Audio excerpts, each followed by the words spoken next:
So now that we know some properties about our normal distribution, we looked at the empirical rule in the last section, but that's more of an approximation or a rough estimate. So today we're going to talk about how we actually find probabilities, exact probabilities for the normal distribution.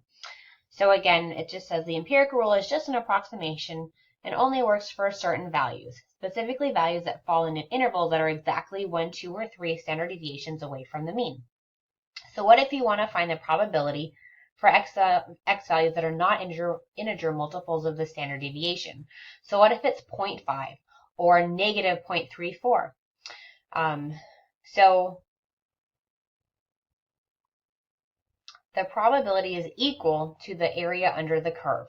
To find areas under the curve, you need calculus. So before technology, you needed to convert every x value to a standard number called the z-score or z-value, or simply just z. The z-score is a measure of how many standard deviation an x interval is from the mean. To convert from a normally distributed x value to a z-score, you use the following formula. So it says if x is a normally distributed variable with mean mu and standard deviation sigma, then the z-score and standardized score is.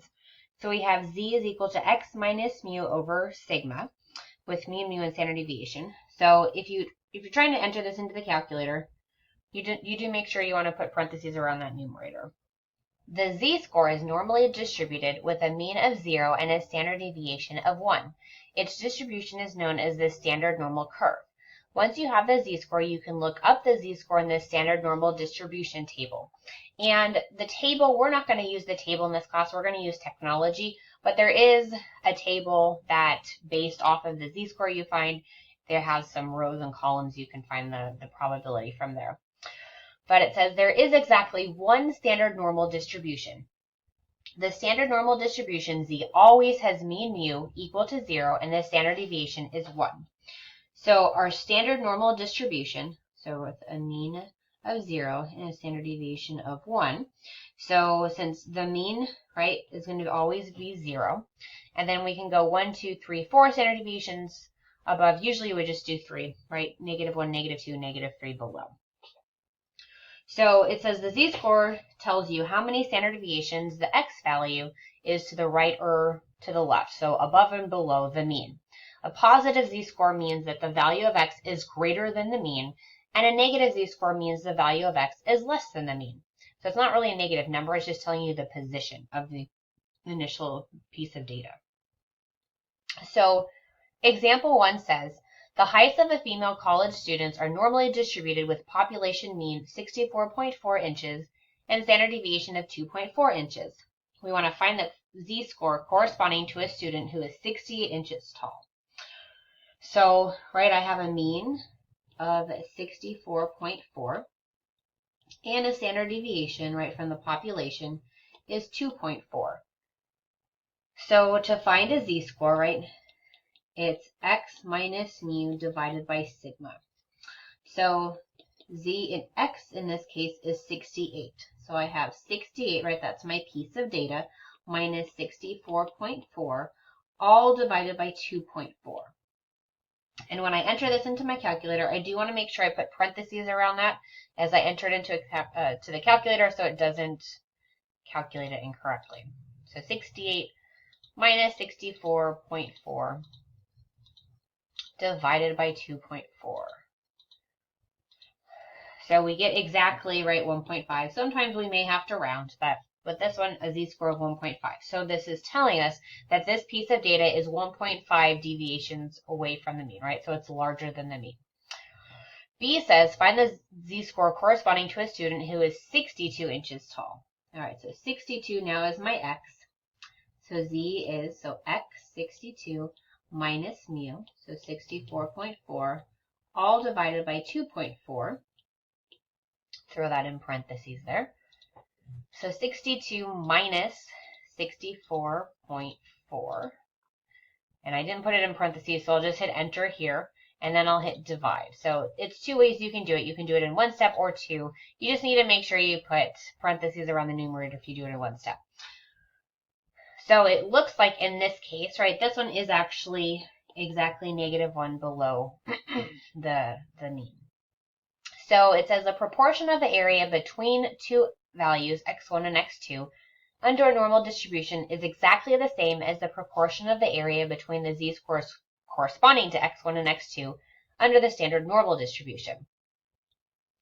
So I have the normal distribution with just my raw data, and then the standard normal distribution, right, that's with my x values. So it's saying that if you're looking at the raw data versus the standard normal distribution, they should have the same areas. So example 2 says, the length of human pregnancies is normally distributed with mean 266 days and standard deviation of 16 days. Suppose we want to find the proportion of pregnancies that last between 250 and 280 days. A says draw the normal distribution curve shading the corresponding region. Okay, so normal distribution curve, right? That is just with our raw data that we have, right? So let's take a look here, right? So I'm going to draw my curve here.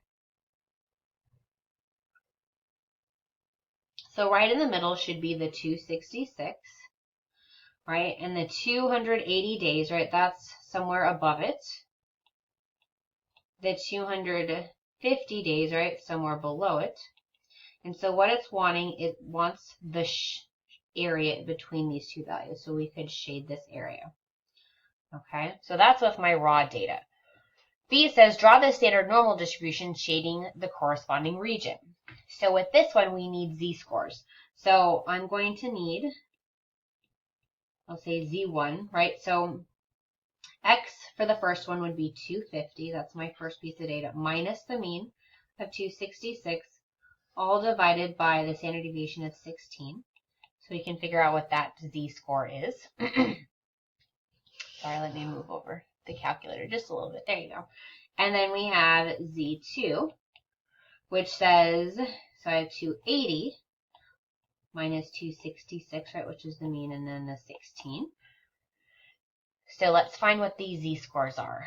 So 250 minus 266 divided by 16. So I end up with -1. And parenthesis 280 minus 266 divided by 16. I end up with, right, so 0.875. So now if I were to draw my curve, again, now my mean is 0, right? It's right in the middle, which would correspond to the 266. I'm 1 below it, right? And then 0.875.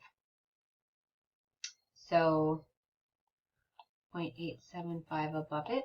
So the idea is that if I were to shade this area here, I know this curve is maybe slightly smaller than the last curve, but the idea is that these areas that I shaded are equal. So no matter if it's the initial raw data that you have, or if you converted it all to z-scores and shaded it that way, the areas would be equal in this case.